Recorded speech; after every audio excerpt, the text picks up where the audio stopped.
Hello friends, welcome to my YouTube channel education Indian family में आपका स्वागत है। तो दोस्तों, आज हम बात करने वाले हैं 50 बहुत ही महत्वपूर्ण सवालों के बारे में, जो कि काफ़ी ज़्यादा इंपॉर्टेंट है, काफ़ी ज़्यादा मज़ेदार क्वेश्चन है। तो बने रहिए अंत तक वीडियो में। वीडियो शुरू करने से पहले साथियों, आप लोग हमारे चैनल पर अभी तक पहली बार आए हैं तो हमारे चैनल को सब्सक्राइब कर ले, ताकि आने वाली वीडियो की नोटिफिकेशन आपको मिलती रहे। चलिए शुरू करते हैं। आपका पहला सवाल है, सौरमंडल की खोज कब हुई थी? आपका उत्तर है 1540 ईस्वी में सौरमंडल की खोज हुई थी। अगला सवाल है सवाल नंबर 2, सबसे बड़ा महासागर कौन है? तो आपका उत्तर है प्रशांत महासागर। आपका उत्तर है प्रशांत महासागर। अगला सवाल है सवाल नंबर 3, सबसे गहरा महासागर कौन है? तो आपका उत्तर है प्रशांत महासागर, जो कि बड़ा भी है और गहरा भी है। अगला सवाल है सवाल नंबर 4।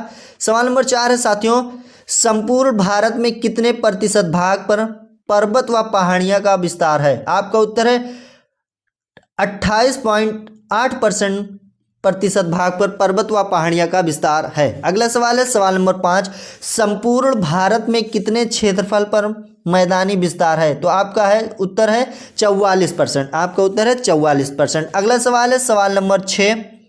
सवाल नंबर 6 है साथियों, भारत की उत्तरी सीमा पर कौन सा पर्वत स्थित है? आपका उत्तर है हिमालय। आपका उत्तर है हिमालय। अगला सवाल है सवाल नंबर 7, भारत को कौन सा भू आकृतिक भाग प्राचीन है? आपका उत्तर है प्रादीपीय पठार। आपका उत्तर है प्रादीपीय पठार। अगला सवाल है सवाल नंबर 8। सवाल नंबर 8 कह रहा है साथियों, भारत की पूर्वी समुद्र तट को किस नाम से जाना जाता है? तो कोरोमंडल के नाम से जाना जाता है, कोरोमंडल तट। आपका उत्तर है कोरोमंडल तट। अगला सवाल है सवाल नंबर 9, भूवैज्ञानिक के मतानुसार जहां आज हिमालय पहाड़ है वहां क्या था? तो आपका उत्तर है टेथिस नामक उथला समुद्र था। आपका उत्तर है टेथिस नामक उथला समुद्र था। अगला सवाल है सवाल नंबर 10।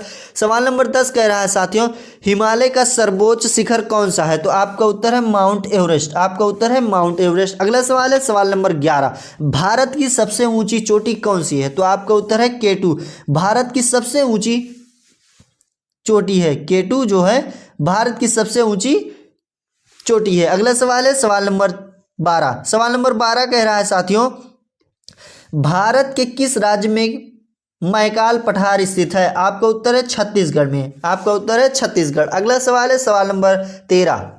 सवाल नंबर 13 कह रहा है, उत्तराखंड की सबसे ऊंची चोटी कौन सी है? तो उत्तराखंड की सबसे ऊंची चोटी नंदा देवी है। आपका उत्तर है नंदा देवी। अगला सवाल है सवाल नंबर 14। सवाल नंबर 14 कह रहा है साथियों, भारत की सबसे प्राचीन पर्वत श्रेणी कौन सी है? तो अरावली है। आपका उत्तर है अरावली। अगला सवाल है सवाल नंबर 15, मैकाल पहाड़ी के पश्चिम की ओर से कौन सी नदी निकलती है? तो आपका उत्तर है नर्मदा नदी। आपका उत्तर है नर्मदा नदी। अगला सवाल है सवाल नंबर 16। सवाल नंबर 16 कह रहा है साथियों, मैकाल पहाड़ी के उत्तरी ओर से कौन सी नदी निकलती है? तो सोन नदी निकलती है। उत्तरी ओर से सोन नदी निकलती है। अगला सवाल है सवाल नंबर 17, भारत की पवित्र नदी कौन सी है? तो भारत की सबसे पवित्र नदी जो है गंगा नदी है। आपका उत्तर है गंगा नदी। अगला सवाल है सवाल नंबर 18, भारत में सबसे अधिक वर्षा कहाँ होती है? तो आपका उत्तर है मशीन राम में होती है। आपका उत्तर है मशीन राम। अगला सवाल है सवाल नंबर 19। सवाल नंबर 19 है साथियों, मंगला नामक तेल का कुआं किस राज्य में है? आपका उत्तर है राजस्थान में। आपका उत्तर है राजस्थान। अगला सवाल है सवाल नंबर 20, भारत का सबसे महत्वपूर्ण यूरेनियम खान कहाँ पर है? आपका उत्तर है जादूगोड़ा में। आपका उत्तर है जादूगोड़ा। साथियों, अगर आप लोगों ने हमारे चैनल को सब्सक्राइब नहीं किया है तो हमारे चैनल को सब्सक्राइब कर ले, ताकि आने वाली वीडियो की नोटिफिकेशन आपको मिलती रहे। चलिए शुरू। अगला सवाल है आपका सवाल नंबर 21, भारत में कोयला का सबसे ज़्यादा उत्पादन कहाँ होता है? तो झारखंड में होता है। आपका उत्तर है झारखंड। अगला सवाल है, तांबा का सर्वाधिक उत्पादन कहाँ होता है? तो मध्य प्रदेश में होता है। आपका उत्तर है मध्य प्रदेश। अगला सवाल है सवाल नंबर 23, भारत में चांदी का सर्वाधिक उत्पादन किस राज्य में होता है? तो आपका उत्तर है राजस्थान।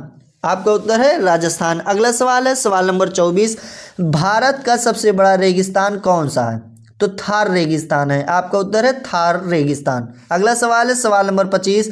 सवाल नंबर 25 कह रहा है साथियों, भारत के निकट पश्चिम में कौन सा देश है? तो पाकिस्तान में है, पाकिस्तान है। भारत के निकट पश्चिम में पाकिस्तान देश है। आपका उत्तर है पाकिस्तान। अगला सवाल है सवाल नंबर 26, भारत के दक्षिण पूर्व में कौन सा सागर है? तो दक्षिण पूर्व में अरब सागर है। भारत के दक्षिण पूर्व में अरब सागर है। आपका उत्तर है अरब सागर। अगला सवाल है सवाल नंबर 27, जोग जलप्रपात किस राज्य में है? तो जोग जलप्रपात कर्नाटक राज्य में है। आपका उत्तर है कर्नाटक राज्य। अगला सवाल है सवाल नंबर 28। सवाल नंबर 28 कह रहा है जोग जलप्रपात का नया नाम क्या है? तो जोग जलप्रपात का नया नाम महात्मा गांधी जलप्रपात है। अगला सवाल है कलोकत जलप्रपात किस राज्य में है? तो आपका उत्तर है बिहार में है। आपका उत्तर है बिहार में। अगला सवाल है सवाल नंबर 30। सवाल नंबर 30 कह रहा है साथियों सीप का निर्माण किसके द्वारा होता है? तो पवनों के द्वारा सीप का निर्माण होता है। अगला सवाल है सवाल नंबर 31, अंडों की टोकरी की स्थल आकृति किससे संबंधित है? तो डर्मलिन से है। आपका उत्तर है डर्मलिन। अगला सवाल है सवाल नंबर 32, लोयल का निर्माण किससे होता है? तो आपका उत्तर है पवनों से। आपका उत्तर है पवनों से। अगला सवाल है सवाल नंबर 33। सवाल नंबर 33 कह रहा है नदी के अपरदन से नदी आकृति क्या कहलाती है? तो गोर्ज कहलाती है। आपका उत्तर है गोर्ज। अगला सवाल है सवाल नंबर 34। सवाल नंबर 34 कह रहा है साथियों जलोढ़ पंखों का निर्माण कहाँ होता है? तो पहाड़ी के तलीय क्षेत्र पर होता है। आपका उत्तर है पहाड़ी के तलीय क्षेत्र पर। अगला सवाल है संपूर्ण पृथ्वी पर कितने प्रतिशत भाग पर जलमंडल का विस्तार है? आपका उत्तर है लगभग 71% पृथ्वी पर संपूर्ण जलमंडल का विस्तार है। अगला सवाल है सवाल नंबर 36। सवाल नंबर 36 है जलमंडल का वह भाग जिसकी कोई निश्चित सीमा ना हो क्या कहलाता है? तो महासागर कहलाता है। आपका उत्तर है महासागर। अगला सवाल है सवाल नंबर 37, समुद्र के स्थलीय भाग में प्रवेश कर जाने पर जल का जो क्षेत्र बनता है वह क्या कहलाता है? तो खाड़ी कहलाता है।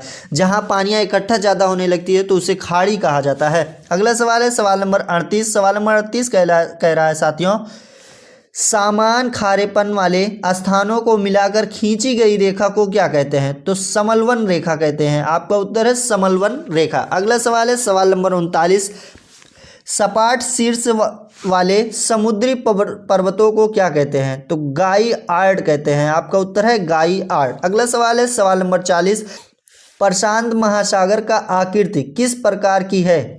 त्रिभुजाकार की है। आपका उत्तर है प्रशांत महासागर का आकृति त्रिभुजाकार है। अगला सवाल है सवाल नंबर 41, विधानसभा के लिए न्यूनतम आयु क्या होनी चाहिए? तो 25 वर्ष होनी चाहिए था। आपका उत्तर है 25 वर्ष। अगला सवाल है सवाल नंबर 42। सवाल नंबर 42 कह रहा है साथियों मनुष्य का वैज्ञानिक नाम क्या है? तो मनुष्य के वैज्ञानिक का नाम होमो सेपियंस है। आपका उत्तर है होमो सेपियंस। अगला सवाल है सवाल नंबर 43, रूसी क्रांति कब हुआ था? तो 1917 ईस्वी में रूस की क्रांति हुई थी। अगला सवाल है सवाल नंबर 44, हल्दी घाटी कब हुआ था? तो हल्दी घाटी की घटना 1576 ईस्वी में हुई थी। अगला सवाल है सवाल नंबर क्यों बंगाल का प्रथम विभाजन किस वर्ष हुआ था? तो 1905 ईस्वी में बंगाल का प्रथम विभाजन शुरू हुआ था। बंगाल का प्रथम विभाजन वर्ष 1905 ईस्वी में हुआ था। अगला सवाल है सवाल नंबर 46, महात्मा गांधी की हत्या किस वर्ष हुआ था? तो 1948 ईस्वी में महात्मा गांधी जी की हत्या हुई थी। अगला सवाल है सवाल नंबर 47। सवाल नंबर 47 कह रहा है साथियों प्लासी का युद्ध किस वर्ष हुआ था? आपका उत्तर है 1757 ईस्वी में हुआ था। आपका उत्तर है 1757 ईस्वी में। अगला सवाल है सवाल नंबर 48, महावीर स्वामी का जन्म कब हुआ था? आपका उत्तर है 468 ईसा पूर्व में महावीर स्वामी का जन्म हुआ था। अगला सवाल है सवाल नंबर 49। सवाल नंबर 49 कह रहा है साथियों भारत में प्राकृतिक सबसे बड़ी मीठे पानी का झील क्या नाम है? तो सबसे बड़े प्राकृतिक सबसे बड़ी मीठे पानी झील का क्या नाम है? तो वुलर झील नाम है। आपका उत्तर है वुलर झील। अगला सवाल है सवाल नंबर 50 जो कि लास्ट क्वेश्चन है। साथियों, अगर आप लोगों ने हमारे चैनल को अभी तक सब्सक्राइब नहीं किया तो हमारे चैनल को सब्सक्राइब कर लें ताकि आने वाली वीडियो की नोटिफिकेशन आपको मिलती रहे। तो सवाल नंबर 50 कह रहा है अंतर्राष्ट्रीय महिला दिवस किस तिथि को मनाया जाता है? तो अंतर्राष्ट्रीय महिला दिवस 8 मार्च को मनाया जाता है। आपका उत्तर है 8 मार्च।